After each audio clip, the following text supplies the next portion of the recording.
సంప్రదించడం కానీ మాకు వారు వాట్సాప్ ద్వారా వారికి ఉన్నటువంటి సమాచారాన్ని అంతా కూడా పెట్టడం కూడా జరుగుతుంది. అయితే ఈరోజు కోనా శశిధర్ గారు స్కూల్ ప్రిన్సిపల్ సెక్రటరీ, అలానే అజయ్ జైన్ గారు స్పెషల్ చీఫ్ సెక్రటరీ, వీరందరూ కూడా ఈరోజు ప్రెస్ మీట్ పెట్టడం జరిగింది. గత వారం కూడా ప్రిన్సిపల్ సెక్రటరీ గారు ప్రెస్ మీట్ పెట్టినప్పుడు ఆయన చెప్పినటువంటి వాటిల్లో ఉన్నటువంటి అసత్యాలన్నింటినీ కూడా మేము ప్రజల ముందుకు తీసుకురావడం కూడా జరిగింది. అదేవిధంగా ఈరోజు మాట్లాడినటువంటి అంశాల్లో కూడా వారు అన్నీ కూడా అసత్యాలు మాట్లాడడం కూడా జరిగింది. ఒక అరగంట ముందే వారి ప్రెస్ మీట్ పూర్తి కావడం కానీ, ఆ ప్రెస్ మీట్ వినిన తర్వాత ప్రజలకు వాస్తవాలు తెలియచేయాలన్న ఉద్దేశంతో ఇప్పుడు సమయం రాత్రి 7:30 అవుతున్నా కూడా ఇప్పుడు వైఎస్ఆర్సీపీ ప్రెస్ మీట్ పెట్టి వాస్తవాలని ప్రజల దృష్టికి తీసుకురావడానికి ప్రయత్నం చేస్తూ ఉంది. ప్రధానంగా ప్రిన్సిపల్ సెక్రటరీ గారు చెప్పినటువంటి, కోనా శశిధర్ గారు చెప్పినటువంటి అంశాల్లో ప్రధానంగా ఆయన చెప్పింది ఏంటంటే, మేము కాల్ లెటర్స్ పంపించింది 1:1 రేషియోలోనే పంపించినాము అంటున్నారు. అసలు 1:1 రేషియోలో కాల్ లెటర్ పంపించినాము అంటే దాని అర్థం ఏంటి అని అన్నది ఒకసారి అర్థం చేసుకోవాలి. కాల్ లెటర్ కింద ఏదో కొన్ని కండిషన్స్ రాసినాము అంటారు. కండిషన్స్ ఎప్పుడు కూడా ఉంటాయి. తెచ్చినటువంటి సర్టిఫికేట్స్లో కనుక జెన్యున్నెస్ లేకపోతే వారికి పోస్ట్ ఇవ్వకుండా ఉండేదానికి అవకాశం ఉంటుంది. 1:1 అని మీరు కన్ఫర్మ్ చేస్తా ఉన్నారు. 1:1కి అర్థం ఏంటి అన్నది మీరు ఒకసారి అర్థం చేసుకోవాలి. రెండో పాయింట్కి వచ్చేటప్పటికి హారిజాంటల్ రిజర్వేషన్ అని మేము మొట్టమొదటిగా అప్లై చేసినాము. దానివల్ల ఈ సమస్యలు వస్తాయి, 1:1లో పిలిచినా కూడా ఉద్యోగాలు రావు అని చెప్పి ఆయన మాట్లాడడం జరిగింది. ఇది ఎంత అసంబద్ధంగా ఉందంటే, మీకు అంటే ఆయన చెప్పినటువంటిది బేసిక్గా నేను ఆయన చెప్పిన దానికి ఇంకోటి కూడా చెప్తాను. ఆయన ఆర్టీసీ బస్ ఎగ్జాంపుల్ చెప్పినారు, నేను ఇంకొక ఎగ్జాంపుల్ చెప్తాను. వర్టికల్ రిజర్వేషన్, హారిజాంటల్ రిజర్వేషన్, ఇవి రెండు కూడా ఉంటాయి మామూలుగా రిజర్వేషన్ సిస్టంలో. వర్టికల్ రిజర్వేషన్ అంటే OC, BC, SC, ST, EBC వీరందరినీ కూడా వర్టికల్ రిజర్వేషన్లో అకామిడేట్ చేయడం జరుగుతుంది. ఎగ్జాంపుల్ చెప్పాలంటే, ఒక 5 స్టైర్స్ అపార్ట్మెంట్ కనుకుంటే ground floor OC, first floor BC, second floor SC, ST, EBC, ఈ విధంగా 5 ఫ్లోర్స్ ఉన్నటువంటి ఒక అపార్ట్మెంట్ కనుక తీసుకుంటే ఒక్కొక్క ఫ్లోర్ ఒక్కొక్క కేటగిరీకి రిజర్వ్ అవుతుంది. దీన్నే వర్టికల్ రిజర్వేషన్ అంటాం. వర్టికల్ రిజర్వేషన్ లో ఒక ఫ్లోర్ లో ఉండాల్సిన వాళ్ళని ఇంకొక ఫ్లోర్లోకి మార్చలేం. ఒక ఫ్లోర్ లో గనక వ్యాకెన్సీ ఉంటే దాన్ని క్యారీ ఫార్వర్డ్ వ్యాకెన్సీగా పెడతాం. ఇది వర్టికల్ రిజర్వేషన్. 5 ఫ్లోర్స్ ఉంటే ఒక్కొక్క ఫ్లోర్ ఒక్కొక్కరికి కేటాయిస్తాం. ఇకపోతే హారిజాంటల్ రిజర్వేషన్ అంటే, ఇప్పుడు ఫర్ ఎగ్జాంపుల్ గ్రౌండ్ ఫ్లోర్ ఓసీకి ఇచ్చినాం. ఈ ఓసీకి మొత్తం మీద 100 ఫ్లాట్స్ ఉన్నాయనుకోండి. గ్రౌండ్ ఫ్లోర్ లో ఓసీకి సంబంధించి 40 ఫ్లాట్స్ వారికి వచ్చినాయి అనుకుందాం. ఈ 40 ఫ్లాట్స్ లో కొన్ని జనరల్లో ఉంటాయి, కొన్ని ఉమెన్కు ఉంటాయి, కొన్ని పిహెచ్సికి ఉంటాయి, కొన్ని ఎక్స్ సర్వీస్ మ్యాన్కు ఉంటాయి. దీన్ని హారిజాంటల్ అంటాం. ప్రతి ఫ్లోర్ లో కూడా హారిజాంటల్ గా రొటేట్ అవుతాయి. ఏ కమ్యూనిటీకి అయినా కూడా హారిజాంటల్ గా వస్తాయి. అంటే దాంట్లో ఉన్నటువంటి వాళ్ళని general, women, sports, ex service men, ఈ విధంగా హారిజాంటల్ గా రొటేట్ అవుతాయి. ఈ హారిజాంటల్ లో మాత్రం ఒక దాంట్లో లేకపోయినా వాటిలో ఉండే వాళ్ళని అకామిడేట్ చేసుకోవచ్చు. అంటే ఒకవేళ మహిళకు సంబంధించి 33% రిజర్వేషన్ ఉండాలా. మహిళలు జనరల్లో గనక ఫిల్ అయిపోతే ఇంకా మరలా అదనంగా 33% ఇవ్వరు. అదే వర్టికల్ రిజర్వేషన్కి వచ్చే పని అయితే వారు ఖచ్చితంగా వారి రిజర్వేషన్ వారికి అప్లై అవుతుంది. వారు ఓసీలో ఫిల్ అయిపోతే, ఎస్సీకి సంబంధించి కొన్ని ఉన్నాయి, ఓసీలో గనక రిజర్వ్ అయిపోతే ఆ మిగిలిన వాటిని ఎస్సీకి ఇవ్వాల్సిందే, మిగతా అన్ని కూడా. కానీ హారిజాంటల్ రిజర్వేషన్కి వచ్చేటప్పటికి ఓసీలో గనక ఒక మహిళకే ఇచ్చే పని అయితే, ఆమె ఓసీ జనరల్లో గనక ఫిల్ అయిపోతే ఇంకా అదనంగా మహిళకంటూ ఇవ్వరు. ఇది హారిజాంటల్ రిజర్వేషన్. అంటే వర్టికల్ రిజర్వేషన్ ఒక్కొక్క ఫ్లోర్ ఒక్కొక్క కేటగిరీకి ఇస్తారు. ఒక కేటగిరీ ఉండేవాళ్ళు ఇంకొక కేటగిరీలో ఇవ్వరు. హారిజాంటల్ అంటే ఒక ఫ్లోర్ లో ఉండే ఫ్లాట్స్ అన్నింటిలో కూడా జనరల్, మహిళ వీరందరికీ కూడా అకామిడేట్ అవుతాయి. ఒకవేళ ఒకరు కనుక వ్యాకన్సీ ఉంటే మిగతా వాటితో అడ్జస్ట్ చేస్తారు. ఇది హారిజాంటల్ రిజర్వేషన్. దీనిని మీరు చెప్పే పాయింట్ లో 1:1 రేషియోలో మేము క్యాండిడేట్స్ ని పిలిచాము. అయితే హారిజాంటల్ రిజర్వేషన్ ఉన్నందువల్ల ఈ స్పోర్ట్స్ కోటాలో ఎవరు వస్తారో తెలియదు కాబట్టి మేము అందరినీ కూడా పిలవడం 1:1లో పిలిచి ఆ తర్వాత హారిజాంటల్ రిజర్వేషన్లో స్పోర్ట్స్ కోటాను తీసుకొని వచ్చి ఆ స్పోర్ట్స్ కోటాలో కొంతమందిని ఫిల్ చేయాలి కాబట్టి వారు ఏ కేటగిరీలో ఉన్నారో చూసుకొని ఆ కేటగిరీలో ఉండే వాళ్ళని కొంతమందిని లేపేసేసి వీరిని అకామిడేట్ చేసినామని చెప్పి కోనా శశిధర్ గారు చెప్పినారు. ఈ విషయం ప్రజలందరికీ, నిరుద్యోగులందరూ కూడా అర్థం చేసుకోవాలి. హారిజాంటల్ రిజర్వేషన్ లో 1:1 రేషియోలు అందరినీ పిలిచిన తర్వాత హారిజాంటల్ రిజర్వేషన్ లో స్పోర్ట్స్ కోటా కింద కొంతమందిని ఫిల్ చేయాలి కాబట్టి వారిని అకామిడేట్ చేయడానికి వారు ఏ కేటగిరీలో అయితే ఉంటారో ఆ కేటగిరీలో 1:1 రేషియోలో పిలిచిన వాళ్ళని కూడా పక్కన పెట్టి వీళ్ళకి ఇచ్చినాము అని చెప్పి ఆయన చెప్పినటువంటి సందేశం ఒక్కసారి అర్థం చేసుకోవాలి అందరూ కూడా. మీ దగ్గర డేటా లేదా? మీ దగ్గర వర్టికల్ రిజర్వేషన్, హారిజాంటల్ రిజర్వేషన్ రెండింటినీ కూడా మనం అకామిడేట్ చేయాలా అనే విషయం మీకు తెలుసా తెలియదా? స్పోర్ట్స్ కోటా వాళ్ళందరూ కూడా ఏ కేటగిరీలో ఏ రిజర్వేషన్ ప్రకారం వాళ్ళు అకామిడేట్ అవుతారన్నది మీకు ముందుగా తెలియదా? అలా ముందుగా మీకు గనక తెలియాలి ఖచ్చితంగా. లేకుంటే ఏ విధంగా స్పోర్ట్స్ కోటా కింద మీరు స్పోర్ట్స్ డిఎస్సీని పెట్టి వారందరి దగ్గర ముందుగా అప్లికేషన్స్ తీసుకున్నారు? వారికి కేటగిరీస్ తెలిసినప్పుడు వారికి సంబంధించి ఏ కేటగిరీలో వస్తారో చూసుకొని వారిని కూడా మనము 1:1 రేషియోలో పిలిచేటప్పుడు వారిని పిలిచేసేయాలి. అలా కాకుండా మీరు 1:1 రేషియోలో పిలిచినామంటున్నారు. 1:1 అంటే అర్థం ఏంటనేది తెలుసుకోవాలి. పిలిచిన తర్వాత మేము హారిజాంటల్ వెరిఫికేషన్ చేసుకొని స్పోర్ట్స్ కోటా కింద ఉన్నటువంటి వాళ్ళని అకామిడేట్ చేయడానికి వీళ్ళలో కొంతమందిని తొలగించినామన్నారు. ఇది చాలా అసంబద్ధమైనటువంటి నిర్ణయం. అంటే దానివల్ల ఏమర్థమవుతుందంటే మా దగ్గర స్పోర్ట్స్ కోటా కింద ఎవరికి సీట్లు ఇవ్వాలో కూడా ముందుగా మాకు తెలియదని మీరు ఒప్పుకుంటున్నారు. అంటే ఇవన్నీ కూడా మేము తర్వాత ప్లాన్ చేసుకొని ఆ స్పోర్ట్స్ కోటాని మేము సెలెక్ట్ చేసుకొని వారందరినీ కూడా అకామిడేట్ చేయడానికి కొంతమందిని బలిపశువులుగా చేసినాము అని అర్థం వస్తూ ఉంది.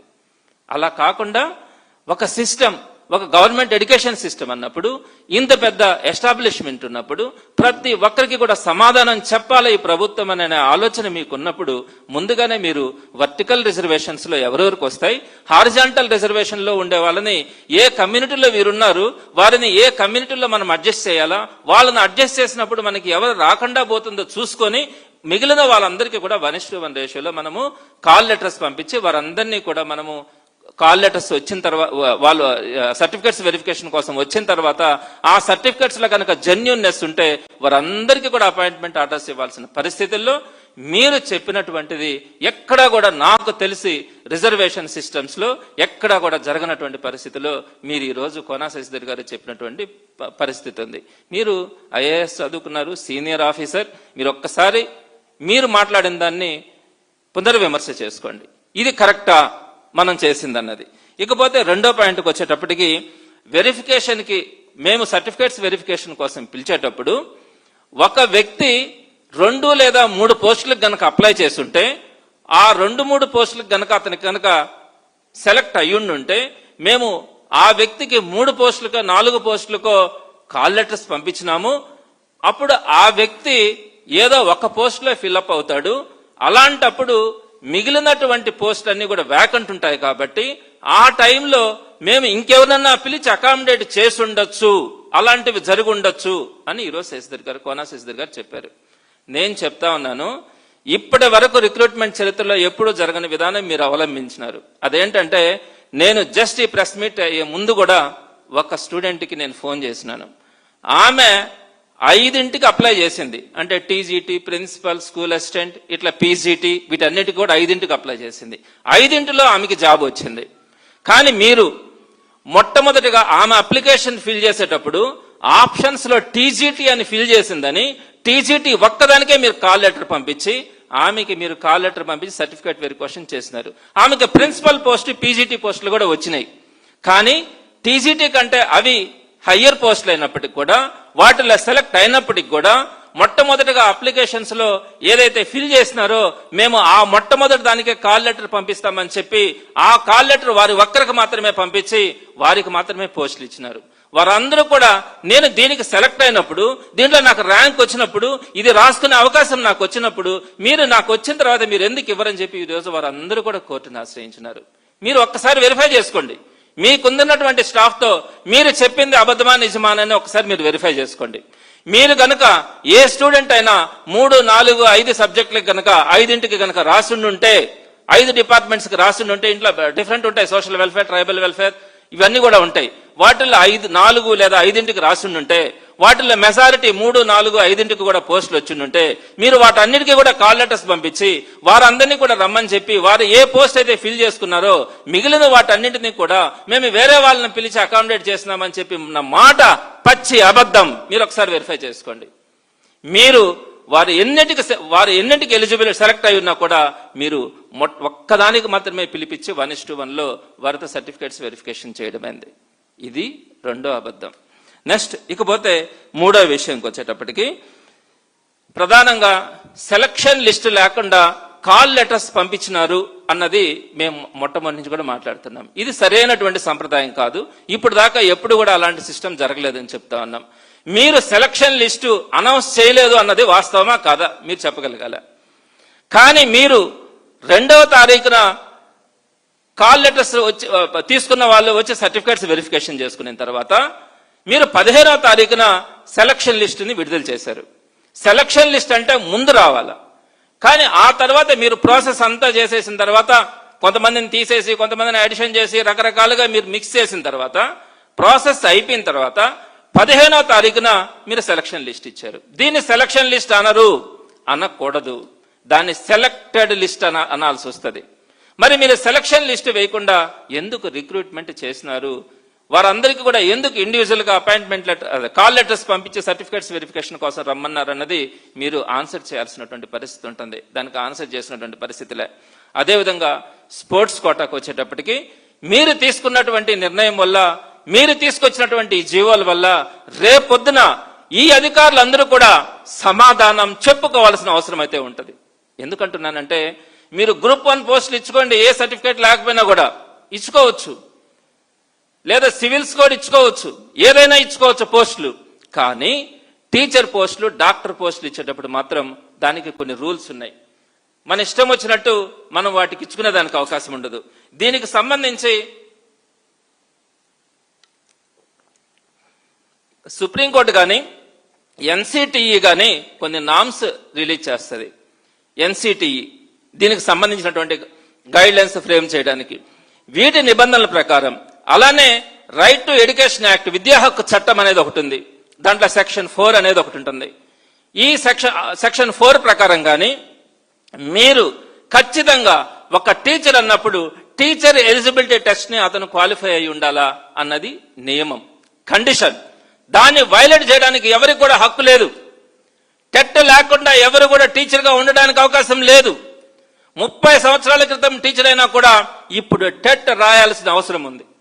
ఇప్పుడు ఆ టీచర్ ఏదో ఒక్క సబ్జెక్ట్ చెప్పుకుంటా ఉంటే ఆ టీచర్ టెట్ క్వాలిఫై కావాలంటే మళ్ళీ ఇప్పుడు 30 సంవత్సరాల తర్వాత అన్ని సబ్జెక్టులని ప్రిపేర్ అయ్యి ఆ టెట్ క్వాలిఫై కాకపోతే నీకు ఉద్యోగం తీసేస్తామని చెప్పారు. ఇంత కఠినమైనటువంటి నిబంధన ఎన్సిటిఈ మనకి టీచర్స్ కు సంబంధించి ఇచ్చింది. అలానే డాక్టర్స్ కూడా ఎవరంటే వాళ్ళని డాక్టర్స్ గా తీసుకోకూడదు క్వాలిఫికేషన్ లేకుండా. మరి సుప్రీంకోర్టు డెసిషన్ కానీ, ఎన్సిటిఈ ఇచ్చినటువంటి ఆర్డర్స్ కానీ, విద్యా హక్కు చట్టం ప్రకారం కానీ వీటన్నింటినీ కూడా తొంగలో తొక్కి మీరు తీసుకొచ్చినటువంటి ఒక కొత్త ఆర్డర్స్ ఈరోజు ఆంధ్ర రాష్ట్రంలో పెను విప్లవం అనే చెప్పాలా. రేపొద్దున ఈ ఆర్డర్స్ తయారు చేసిన వాళ్ళకి కానీ, ఈ ఆర్డర్స్ ఇంప్లిమెంట్ చేసిన వాళ్ళకి కానీ ఈ సమాజానికి ఆన్సర్ చేసుకోవాల్సిన పరిస్థితి ఉంటుంది. కోర్టులకి సమాధానం చెప్పుకోవాల్సినటువంటి పరిస్థితి ఉంటుంది. ఎందుకు ఈ విధంగా చేసినాం, ఎందుకు నేను ఈరోజు ఈ విధంగా బాధపడతా ఉన్నాను, ఎందుకు ఈ విధంగా చెప్తా ఉన్నానంటే ఒక టీచర్ కొన్ని వేల మందిని ఇంజనీర్లుగానో, డాక్టర్లుగానో, సైంటిస్టులుగానో, ప్రొఫెసర్లుగానో తయారు చేయగలిగినటువంటి శక్తి ఆ టీచర్కి ఉంటుంది. అటువంటి టీచర్కి సరైనటువంటి క్వాలిఫికేషన్ లేకపోతే ఆ వ్యవస్థ, ఆ సమాజం ఏమవుతుందన్నది ఈరోజు మనం అర్థం చేసుకోవాలి. మరి ఈరోజు మీరు ఏం చేస్తున్నారు, డిఎస్సి రాయబడలేదన్నారు, ఎలా కుదురుతుందండి? టెట్ లేకపోయినా పర్లేదన్నారు, ఎలా పాసిబుల్ అవుతుందండి? అలానే సెకండరీ గ్రేడ్ టీచర్కి అయితే డిఎడ్ అన్నా పాస్ అయి ఉండాలా, స్కూల్ అసిస్టెంట్ అయితే బిఎడ్ అయినా పాస్ అయి ఉండాలా, అది కూడా అక్కర్లేదన్నారు. ఇవేమీ లేకున్నా కూడా, ఏ సర్టిఫికేట్ లేకున్నా కూడా మేము శాప్ ఇచ్చినటువంటి ధృవీకరణ పత్రం ఆధారంగా, శాప్ ఎవరిదండి దాని గురించి చెప్పాలంటే చాలా చరిత్ర ఉంది, నేను ఇప్పుడు దాని జోలికి వెళ్ళట్లే. శాప్ ఇచ్చినటువంటి ధృవీకరణ ఆధారంగా నేను టీచర్ ఉద్యోగాలు ఇస్తాను, మీరు వెళ్ళి పిల్లకాయలకు చదువులు చెప్పుకోవచ్చు, మీకు ఏం వచ్చినా రాకున్నా పిల్లకాయలకు చదువులు చెప్పుకోవచ్చు అని చెప్పినటువంటి పరిస్థితి. ఒకవేళ మీకు ఇంకా ఆలోచించాలంటే, ఒకవేళ ఈ స్పోర్ట్స్ కోటాలో ఏ చదువు లేకపోయినా కూడా మీరు కనీసం ఫిజికల్ ఎడ్యుకేషన్ టీచర్గా ఇచ్చినారన్నా కూడా అర్థం చేసుకోదగిందే. అలా కాకుండా మీరు ఎస్జిటీలు, స్కూల్ అసిస్టెంట్లు, అదేవిధంగా టీజీటీలు, పీజీటీలుగా మీరు ఇస్తామంటే ఏ విధంగా పాసిబుల్ అవుతుంది? ఈ సమాజానికి ఏం మీ సమాధానం చెప్పగలుగుతారు? సరే ఆలోచించాలా. ఈరోజు మీరు అటువంటి పరిస్థితిని తీసుకొని వచ్చినారు. మీకు సంబంధించిన వ్యక్తులకు ఇవ్వడానికి ఆ వ్యక్తులు ఎవరెవరు ఏంటి అన్నది కూడా లిస్టు ఉంది, దాన్ని కూడా బయటకు తీసుకురావడం కూడా జరుగుతుంది. అయితే మీరు ఇవేమీ లేకున్నా కూడా మీరు వారందరినీ టీచర్స్గా తీసుకొని వచ్చి ఈరోజు ఈ సమాజంలోకి మీరు వదలడం కూడా జరిగింది. ఇది తప్పు కాదా?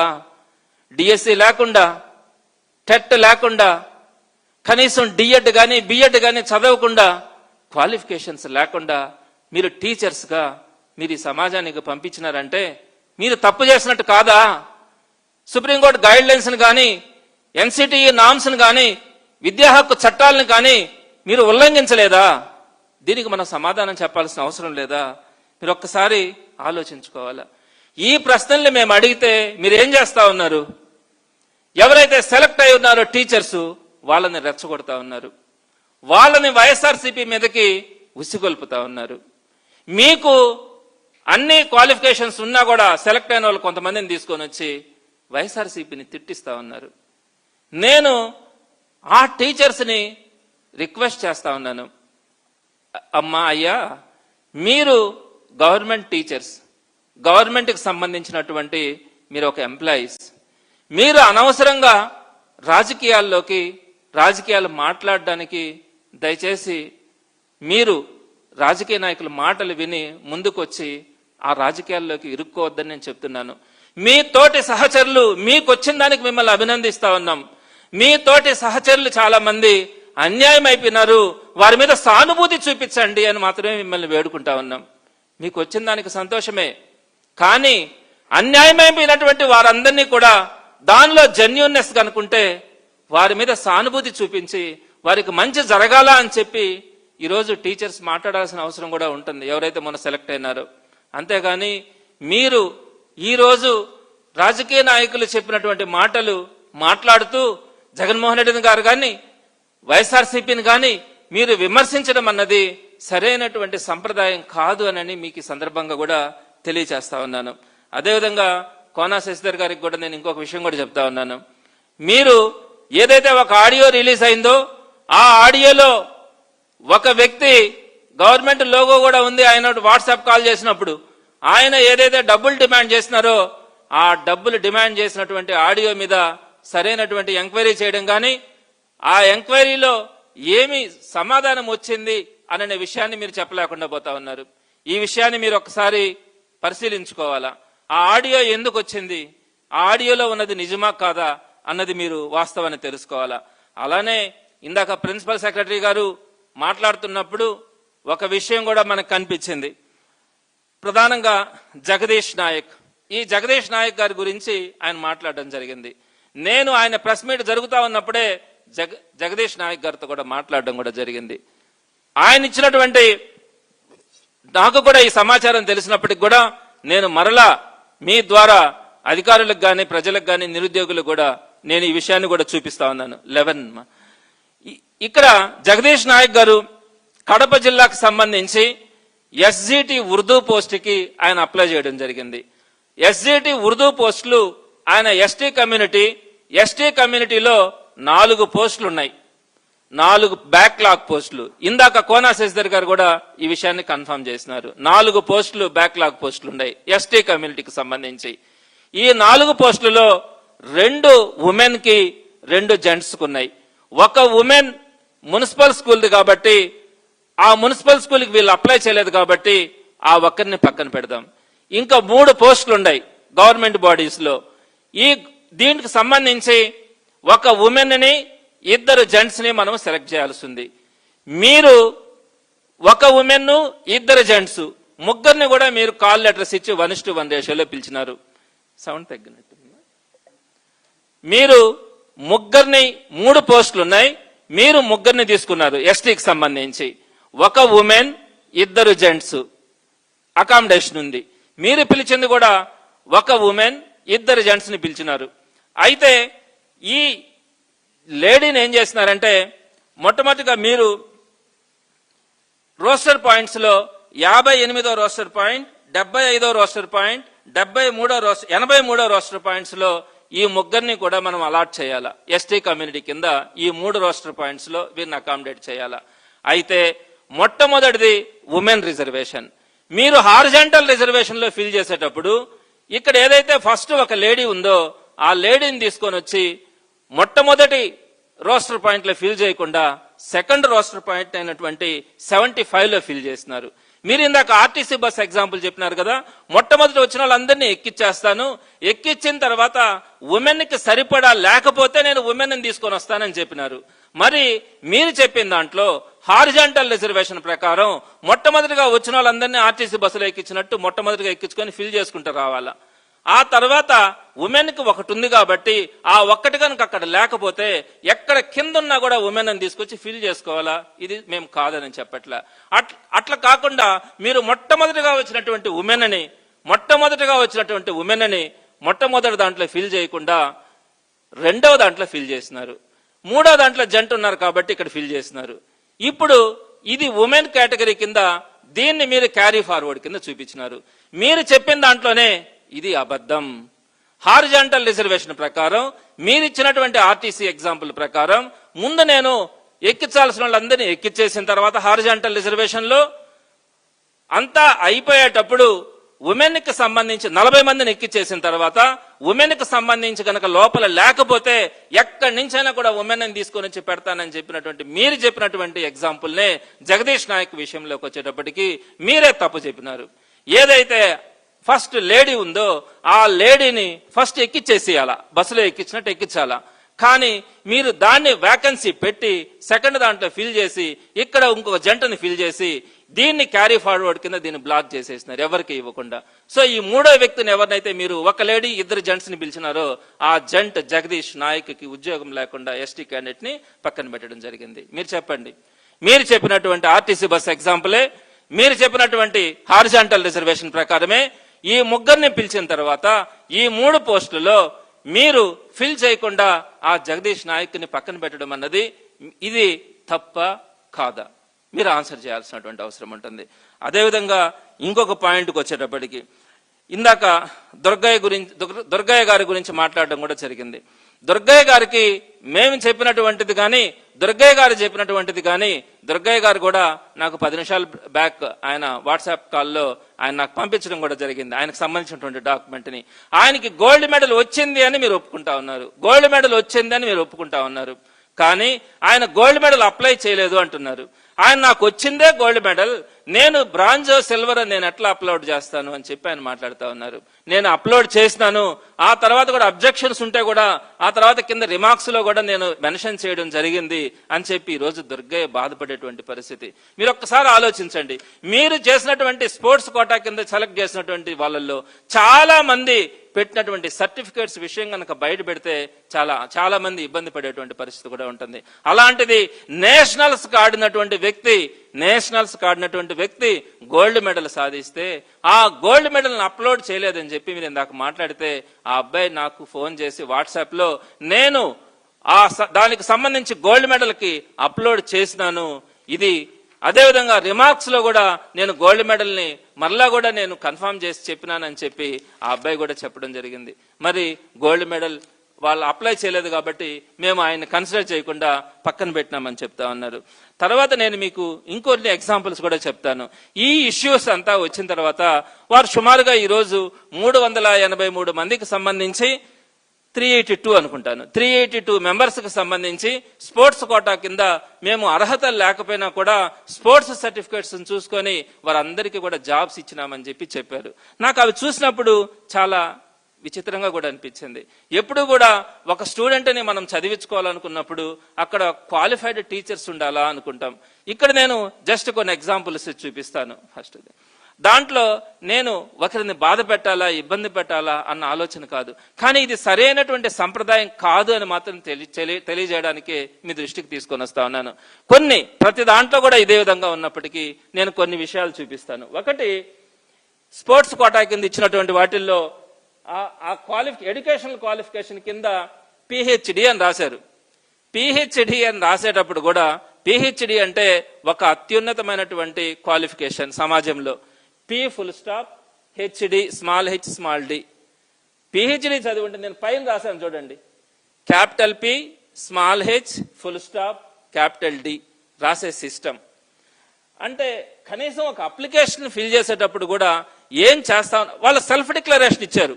ఈ సెల్ఫ్ డిక్లరేషన్ ఇచ్చేటప్పుడు మీ క్వాలిఫికేషన్ ఏంటంటే నేను చదువు చెప్పడానికి బీఈడినో డిఈడినో డిగ్రీనో టెట్టో గిట్టో ఏదో ఉన్నాయని చెప్పి వాటికి సంబంధించి చెప్పాలా. పిహెచ్డి కనీసం రాయడం కూడా తప్పు రాసినటువంటి పరిస్థితి. ఆ తర్వాత కొన్ని చూపెడతాను మీకు. అదేవిధంగా ఇంకొకటి, ఎస్జిటి పోస్ట్ ఇచ్చారు స్పోర్ట్స్ కోటాలో. అక్కడ నేను హైలైట్ చేశాను, బీకామ్ కామా డిఎడ్ రాయాల. DEd, D full stop ED. కానీ ఏమని రాశారు, డైడ్, డిఐఈడి డైడ్. అంటే డిఎడ్ రాయడం కూడా చేత కాకపోతే ఎలా, మీరు ఒకసారి ఆలోచించండి. మూడోది, ఎస్జిటి పోస్ట్కి అప్లై చేశారు. అక్కడ ఏ పోస్ట్కి అప్లై చేసినారు అంటే south zone inter university participated అని హైలైట్ చేస్తున్నాను చూడండి. ఇంటర్ స్పెల్లింగ్ రాయడం కూడా చేత కాకపోతే వారికి మనం ఉద్యోగాలు ఇచ్చేస్తా ఉన్నాం. INTER inter. ఇప్పుడు మనం కంప్లీట్గా ఇంగ్లీష్ మీడియంలోకి ట్రాన్స్ఫర్ అయినాం. ప్రతి ఒక్కరు కూడా ప్లే క్లాస్ నుంచి ఇంగ్లీష్ మీడియం స్టూడెంట్సే ఉంటారు. మరి మనం ఇచ్చేటువంటి క్వాలిటీ టీచర్స్ ఎలా ఉండాలా, వారికి ఎలిజిబిలిటీ లేకుంటే ఎట్లా? మరి ఇంటర్ స్పెల్లింగ్లు కూడా తప్పు రాసి ప్రతిదీ కూడా తీసుకోండి. ఇవన్నీ కూడా సెల్ఫ్ డిక్లరేషన్స్. ఈ సెల్ఫ్ డిక్లరేషన్ ప్రకారమే జాబ్స్ ఇచ్చేస్తున్నారు. ఆ తర్వాత స్కూల్ ఎస్టేట్, అదొక ఉన్నతమైనటువంటిది. అక్కడ రాసినటువంటిది నేను హైలైట్ చేసినాను. కొంచెం కింద పైకి వెళ్ళమ్మా, ఇంకొంచెం ముందుకి. అక్కడ రాసే కాదు రివర్స్ ఇట్లా, ఏది కిందకి రావాలి, అట్లా కింద. Okay wait. కనీసం అక్షరాలు కూడా ఫాదర్ నేమ్ రాసేటప్పుడు కానీ ఆ స్పెల్లింగ్స్ కానీ ఎక్కడ కూడా చూడండి. అసలు కనీసం మనం చదువు చెప్పాలి కదా, ఇంగ్లీష్ మీడియం చదువులు కదా. ఇప్పుడు గవర్నమెంట్ స్కూల్స్ అన్ని కూడా ఇంగ్లీష్ మీడియంకి అప్గ్రేడ్ అయినాయి కదా. మనం మన బిడ్డల్ని ఎలాంటి టీచర్స్ ఉండే దగ్గర చదివించుకుంటాం, ఆలోచించండి. ఈరోజు ఎడ్యుకేషన్ మినిస్టర్ గారికి కూడా వారి అబ్బాయిని చదివించేటప్పుడు ఒక క్వాలిటీ టీచర్ ఉన్నారా లేదా తెలుసుకోరా? అదేవిధంగా కార్పొరేట్ ఇన్స్టిట్యూషన్స్ కొన్ని ఉన్నాయి. ఆ కార్పొరేట్ ఇన్స్టిట్యూషన్స్ వాళ్ళు కూడా ఒక క్వాలిటీ చూసుకుంటారా లేదా?